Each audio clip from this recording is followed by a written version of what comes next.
Hello दोस्तों, फिर स्वागत है आपका मेरा channel learning English all type में। तो दोस्तों, हमारी जो सीरीज चली आ रही है लगातार जीरो टू एडवांस लेवल, इसका आज हमारा 9वां पार्ट है, 9वां दिन है। ठीक है, तो आज का जो हमारा टॉपिक है काफ़ी इंटरेस्टेड होने वाला है, क्योंकि इसमें हम जीरो टू एडवांस लेवल से हम देखते हैं। तो आज का जो टॉपिक है दोस्तों, हम यहाँ पे देखेंगे प्रीपोजिशन का प्रयोग। ठीक है, क्या देखेंगे हम? प्रीपोजिशन। ठीक है, जितने भी हमारे प्रीपोजिशन है आज उनका प्रयोग देखेंगे, उनसे रिलेटेड हम सेंटेंसेस आज देखेंगे। ठीक है, प्रीपोजिशन क्या होते हैं हमारा? जैसे from, by, with, in, of, for, in, into, against, on, over, about. तो इनसे रिलेटेड हम आज सेंटेंसेस देखेंगे कि देखते हैं कहाँ कहाँ हम इसको यूज करते हैं और इनसे रिलेटेड सेंटेंस हमारे कैसे बनते हैं, कहाँ पर हमारा ये आते हैं, जो कि प्रीपोजिशन हमारा कहीं पे भी इंग्लिश में आ जाता है, राइटिंग में हो चाहे वो स्पीकिंग में हो। ठीक है, तो सबसे पहले हम बात करेंगे फ्रॉम का। ठीक है,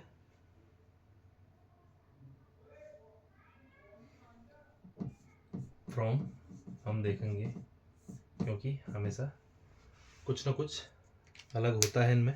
तो फ्रॉम का पहले दोस्तों हमें एक हिंदी सेंटेंस बनाना होगा, ताकि हम फिर उसको इंग्लिश में बना सकें। ठीक है, तो सबसे पहला हमारा सेंटेंस हम लिखते हैं कि लड़का स्कूल से अनुपस्थित था।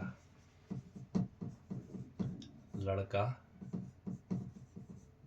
स्कूल से अनुपस्थित था। अनुपस्थित था। ठीक है, फ्रॉम मतलब ऐसे होता है कि हमारा इसका मीनिंग सभी को पता है कि इसका मतलब से होता है। ठीक है, लड़का स्कूल से अनुपस्थित था। ठीक है, जैसे मेरे चाचा दिल्ली से आए हैं, ये एग्जाम्पल हमने और देख लिया। मेरे चाचा दिल्ली से आए हैं। ठीक है, दिल्ली से आए हैं। अब हमें यहाँ पे इसका यूज कैसे करना है वो हम यहाँ पे देखते हैं। देखिए, लड़का स्कूल से अनुपस्थित था, यानी कि द बॉयज। ठीक है, द बॉयज वॉज। ठीक है, द बॉय वॉज क्या था? अब्सेंट था।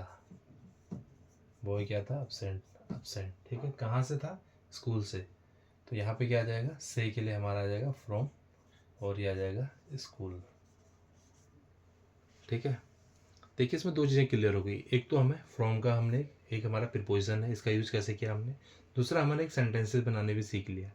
ठीक है, लड़का स्कूल से अनुपस्थित था, तो boys was absent from school. तो यहाँ पे हमने जो फ्रॉम प्रीपोजिशन था इसका यूज किया है। ठीक है, अगला है मेरे चाचा दिल्ली से आए थे। ठीक है, दिल्ली से आए थे। माई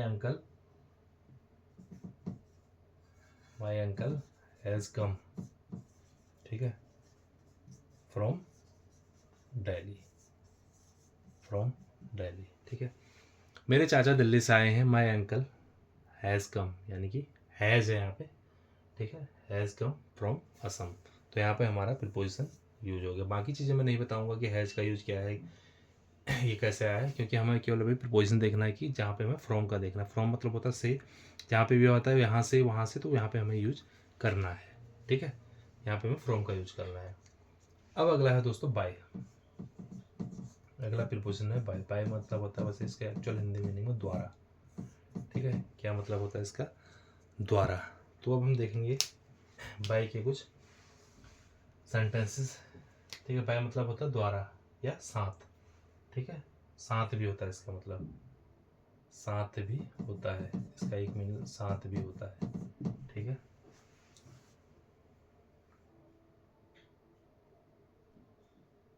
अब दोस्तों इससे हम एग्जांपल यहाँ पे देखते हैं। जैसे इस खबर मेरे पिताजी मेरे साथ थे। एक एग्जांपल देख लीजिए यहाँ पे, मेरे पिताजी मेरे साथ थे। मेरे पिताजी मेरे साथ थे। ठीक है, तो कैसे बनेगा? ये बनेगा मेरे साथ थे, वो पहले बनेगा। ठीक है, आई वॉज। ठीक है, I was accompanied, A CC OM FANIED, by my father, ठीक है, बाय माई फादर। अब देखिए साथ थे, यानी कि मेरे साथ थे, पहले ये बन गया आई वॉज अ कंपेन्ड, ठीक है, अकम्पेन्ड बाय माई फादर, ठीक है। ये हमारा बाय का भी हो गया दोस्तों। अब अगला देखते हैं विथ का, ठीक है। अगला जो है हमारा वो देख लेते हैं हम विथ के साथ, ठीक है, विथ।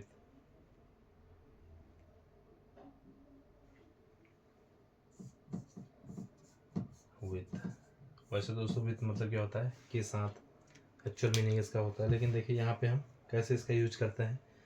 इसका एग्जांपल हम ले लेते हैं कि तुम दूसरों से व्यवहार करना नहीं जानते, ठीक है।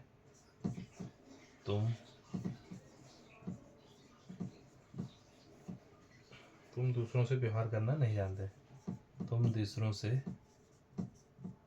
व्यवहार करना नहीं जानते, ठीक है। अब जरूरी नहीं है कि दोस्तों विथ मतलब होता है के साथ, की जहाँ पे के साथ आएगा वहीं पर हम इसका यूज करेंगे, बिल्कुल ऐसा नहीं है। वैसे बाय वाले केस में भी है कि मेरे पिताजी मेरे साथ थे, तो ऐसा नहीं है कि जहाँ पे द्वारा आएगा वहीं हम बोलेंगे, या मेरे पिताजी के द्वारा ही किया गया, तो हो सकता है वहाँ पे भी केस में आ जाए बाय, बट यहाँ पे हमें सेंस समझना है, ठीक है। तुम दूसरों से व्यवहार करना नहीं जानते, ठीक है, तो क्या आएगा यू डोंट नो, तुम नहीं जानते, यू डोंट नो, ठीक है, तुम नहीं जानते, you don't know. How to deal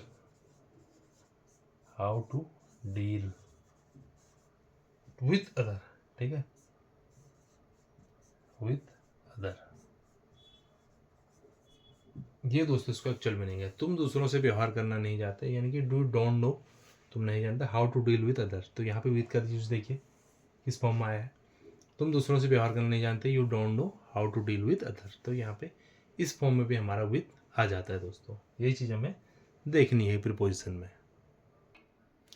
अब अगला आ जाएगा दोस्तों इन, वैसे इन का मतलब क्या होता है मैं, ठीक है। अब देखिए यहाँ पे इसका सेंस हम किस सेंटेंसेस में लेते हैं, ठीक है। वह संगीत में दक्ष है, वह संगीत में दक्ष है, ठीक है, संगीत में दक्ष है, ठीक है, यानी कि वह है, ही इज, ठीक है, ही इज वेल वर्स्ड,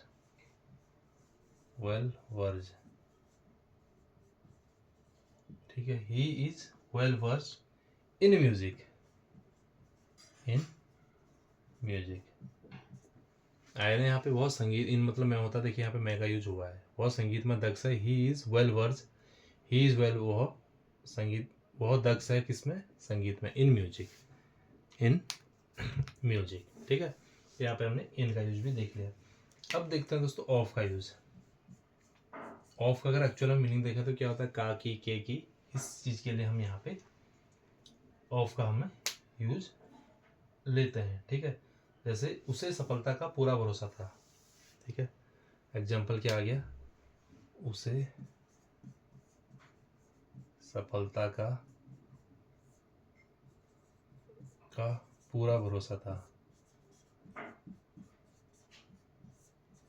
उसे सफलता का पूरा भरोसा था, तो क्या बनेगा है, उसे सफलता का पूरा भरोसा था, यानी कि वो श्योर था, ठीक है, ही वॉज श्योर, वो श्योर था, ठीक है, किसका, सक्सेस का, यानी कि ऑफ सक्सेस, तो यहाँ पे हमारा क्या आ गया, ऑफ आ गया, ये हमारा का हो गया, जो प्रीपोजिशन है हमारा। ऑफ मतलब हो गया एक्चुअल में का की, उसके लिए हमारा यहाँ पर he was sure of success, ठीक है, ऑफ का भी हमारा यूज आ गया। अब अगला है दोस्तों फॉर मतलब क्या होता है, वैसे के लिए, ठीक है। यहाँ पे देखता हूँ किस सेंस में हम यहाँ का यूज करते हैं। यहाँ पे देखिए, क्या वो परीक्षा के लिए तैयारी कर रहा है, ठीक है, क्या वो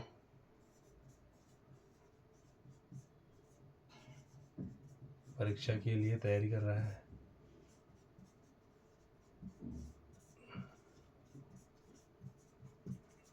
यहाँ पे हमारा देखिए के लिए आ गया, जो कि हमारा फॉर का यहाँ पे यूज होगा। तो क्या वो परीक्षा के लिए तैयारी कर रहा है, तो हमारे प्रेजेंट कंटिन्यूस का सेंटेंस वैसे ये है। तो इज ही तैयारी को क्या बोलते हैं, प्रिपेयर। तो यहाँ पे हमारा एनजी फॉर्म आ जाएगा इज ही प्रिपेयरिंग। ठीक है, इज ही प्रिपेयरिंग या इज ही स्टडिंग, पढ़ाई की बात अगर आएगी। फॉर द टेस्ट, ठीक है, फॉर द टेस्ट, ठीक है, परीक्षा की तैयारी, टेस्ट की तैयारी या एग्जाम भी लिख सकते हैं यहाँ पे। इज ही प्रिपेयरिंग, क्या वो तैयारी कर रहा है फॉर द एग्जाम। तो यहाँ पे हमारा फॉर का यूज आ गया है, जो कि के लिए है। ठीक है, अब है दोस्तों अगला टू। अगला क्या है, टू। टू के लिए भी वैसे सेम सेंस रहता है, फॉर की तरह इसका सेंस रहता है, की तरफ या को, ऐसे। देखिए इसका सेंटेंस देखते हैं। यहाँ पे टू का क्या यूज हो रहा है, वह धूम्रपान का आदी हो गया है। ठीक है, वह धूम्रपान का आदी हो गया है, वह धूम्रपान का आदी हो गया है, आदी हो गया। ठीक है, वह धूम्रपान का आदी हो गया है। तो क्या बोलेंगे आदी होने को, बोलते हम एडिक्टेड। ठीक है, यानी कि ही इज एडिक्टेड। ए डबल, इसका स्पेलिंग होता है ATTICTED। ठीक है, वो आदी हो गया, ही इज एडिक्टेड। क्या हो गया, एडिक्टेड। किसको लेके, स्मोकिंग के लिए। तो टू स्मोकिंग। यानी कि दोस्तों जब हम किसी चीज़ की तरफ इशारा करते हैं ना, जब हम किसी चीज़ की तरफ इशारा करते हैं, वहाँ पर हम टू का बेसिकली यूज करते हैं। तो यहाँ टू का मतलब आप समझ लीजिए की तरफ।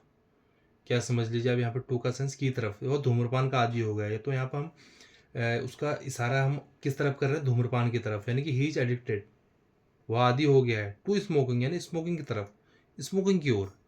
की ओर भी हम इसका एक हिंदी अगर एक्चुअली मीनिंग हमें देखना है तो की ओर भी हम बोल सकते हैं, की ओर या की तरफ, या जहाँ की तरफ इशारा हो रहा है वहाँ पर हम टू का यूज करते हैं। ठीक है, he is addicted to smoking, या वो खाने का आदी हो, he is addicted to eating, वो ड्रिंकिंग का आदी हो गया, he is addicted to drinking. तो जहाँ किसी तरफ की हम इशारा कर रहे हैं, जब हम जो चीज़ हम बताना होता है के लिए या की तरफ, वहाँ पे हम टू का यूज एक्चुअल में करते हैं।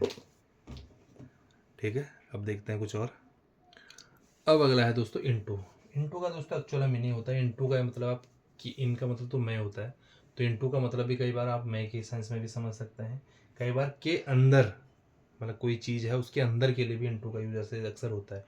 इनटू मतलब एक्चुअल में इसका मीनिंग होता है के अंदर। एक्चुअल मीनिंग जो इसका होता है वो ऐसे होता है, के अंदर ही होता है। अब देखिए इसको सेंस में समझते हैं सेंटेंसेस के साथ। ठीक है, वह कमरे में गया। देखिए एग्जाम्पल क्या हो गया, वह कमरे में गया। ठीक है, वह कमरे में गया। अब क्या देखो, ही वेंट, वह वेंट, वह गया। अब कहाँ गया, कमरे में। Into the room, into the room. ठीक है, यहाँ पे क्या गया हमारा, इनटू। ठीक है, वह कमरे में गया, he went into the room, यानी कि कमरे में गया का सेंस है यहाँ पे कि कमरे के अंदर गया। ठीक है, यहाँ पे सेंस क्या है, कमरे में गया मतलब कि कमरे के अंदर गया। तो इनटू का एक्चुअल मीनिंग होता है कि अंदर। वह, अगर हम इस सेंस में इसको सेंटेंस को बोलते, वह कमरे के अंदर गया, तब भी हमारा सेंटेंस गलत नहीं था। अब इनका मतलब आप बोलोगे यार मैं क्या मतलब, इन होता है, he went in the room, he went in the room. वैसे चल तो ये भी जाएगा in the room, but into यहाँ पे ये दिखा रहा है कि वह कमरे के अंदर गया। ठीक है, कमरे के अंदर गया, किसी चीज़ के अंदर जाना, वहीं पे हमारा इनटू का यूज हमेशा होता है। ठीक है, अब अगला है दोस्तों अगेंस्ट।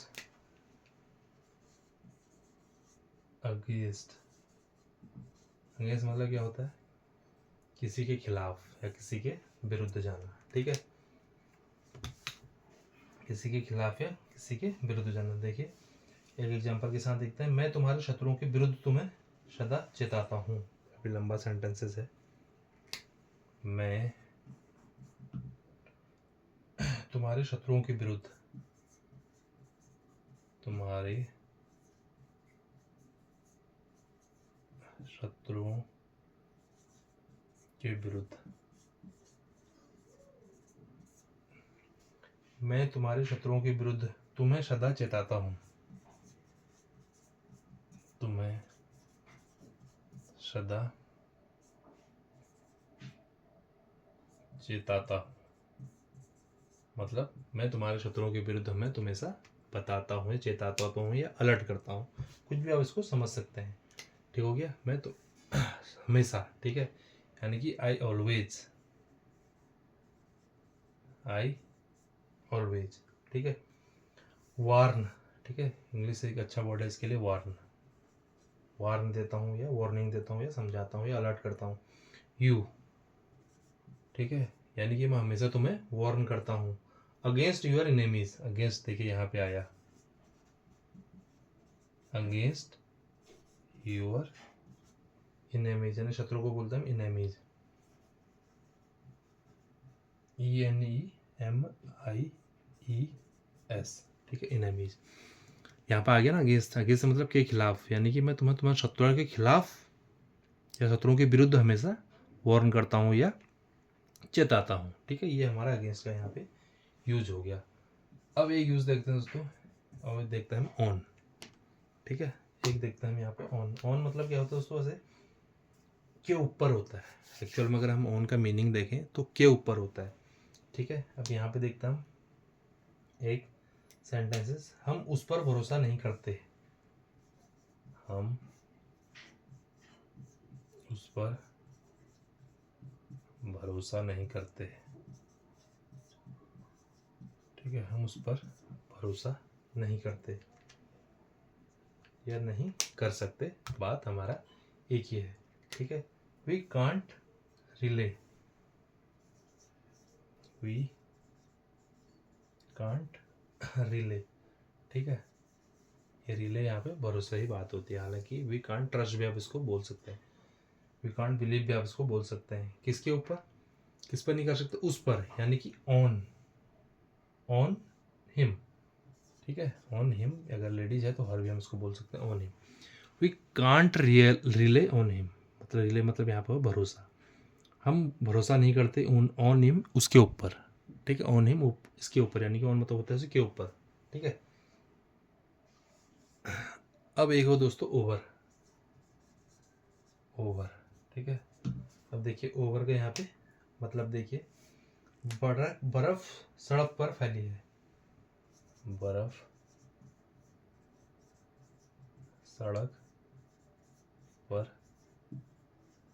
फैली है, बर्फ सड़क पर फैली है, ठीक है। यहाँ भी के ऊपर की बात आ रही है यहाँ पे, ठीक है। लेकिन इसको हम कैसे बनाएंगे, बर्फ सड़क पर फैली है, यानी कि स्नो, ठीक है, स्नो है, ठीक है, स्नो है। स्केर्ड, यानी कि स्केर्ड मीन्स होता है फैलना,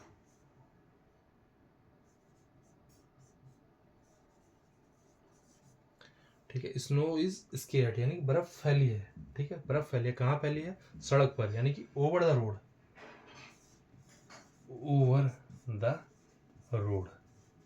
यानी कई बार होता क्या है ना दोस्तों, कि हमें उसका हिंदी मीनिंग समझ नहीं आता, जैसे ओवर का यहाँ पे समझ नहीं आ रहा है कि एक्चुअल में हिंदी मीनिंग क्या है, बट जब हमने रोड की बात करी तो रोड के ऊपर, तो यहाँ पे पता लग रहा है कि यार यहाँ तो ओवर का मतलब हमारा के ऊपर है, यहाँ पता लग रहा है कि ओवर का मतलब हमारा के ऊपर है, यानी कि बर्फ सड़क पर फैली है, यानी कि स्नो इज स्केर्ड, स्नो फैली है ओवर द रोड, यानी कि रोड के ऊपर, यानी कि यहाँ पे हमने क्या बात की है, सड़क पर, ये तो कह रहा सड़क पर, लेकिन यहाँ पे लग रहा है कि सेंस आ रहा है के ऊपर, तो बात देखिए हमें केवल सेंस समझना पड़ता है कि कहाँ पे हम ओवर का यूज करें, ठीक है।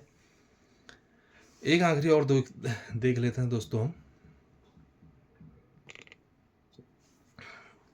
अबाउट, ठीक है, एक और देख लेते हैं हम लास्ट में, अबाउट। अबाउट मतलब होता है जैसे बारे में, एक्चुअल मीनिंग इसका होता है बारे में, लेकिन यहाँ पे देखिए हमारा क्या लेते हैं, हाँ बारे में के साथ ही हम एक सेंटेंस देखते हैं, वह सीमा के बारे में पूछ रहा था, वह सीमा के बारे में पूछ रहा था, ठीक है, वह सीमा के बारे में पूछ रहा था, ठीक है, वो पूछ रहा था, यानी कि ही वॉज आस्किंग, ठीक है, वॉज पूछ रहा था ही वो आस्किंग किसके बारे में, सीमा के बारे में, यानी कि बारे में क्या लेके आ गया यहाँ पे, अबाउट के बारे में, ये है इसका मतलब, अबाउट का मतलब के बारे में, वह पूछ रहा था, he was asking about Seema. तो देखिए दोस्तों, के बारे में इतना लंबा है, इसके लिए एक हमारा वर्ड होता है अबाउट। वह सीमा के बारे में पूछ रहा था, he was asking about Seema, he was asking about Seema. तो दोस्तों ये थे हमारे आज कुछ प्रीपोजिशन जो हमने इस वीडियो में कवर करे। क्या था हमारा यहाँ पे, प्रीपोजिशन। प्रीपोजिशन था हमारा यहाँ पे जो हमने आज के वीडियो में कवर हमने करे हैं प्रीपोजिशन। तो बहुत सारे प्रीपोजिशन हमने लिए। कई का दोस्तों एक्चुअल में हिंदी मीनिंग हमें पता है, लेकिन जब हम सेंटेंसेस बनाते हैं तो थोड़ा सा वो उसका मीनिंग वहाँ पे कई बार डिफरेंट भी हो जाता है। तो हमें केवल चीज़ों को समझना पड़ता है कि उसका एक्चुअल मीनिंग वहाँ पे क्या आ रहा है। कई बार हिंदी में उसका अलग सेंस हो जाता है, इंग्लिश में उसका अलग सेंस हो जाता है। तो कई बार इंग्लिश क्या होता है दोस्तों, में सेंस पे भी समझनी पड़ती है। इसलिए हम जितना ज़्यादा प्रैक्टिस करेंगे उतने ज़्यादा हमें सेंस भी समझ में आएगा दोस्तों। तो दोस्तों ये था आज का टॉपिक, 0 to एडवांस लेवल में हमने आज जो वीडियो देखी प्रीपोजिशन। तो उम्मीद करता हूँ आपको प्रीपोजिशन का जब भी आपको यूज करना है तो आप आसानी से इसको यूज इसका कर पाएँ। मिलते हैं दोस्तों अगले वीडियो में कुछ और चीज़ों के साथ, तब तक के लिए बाय बाय।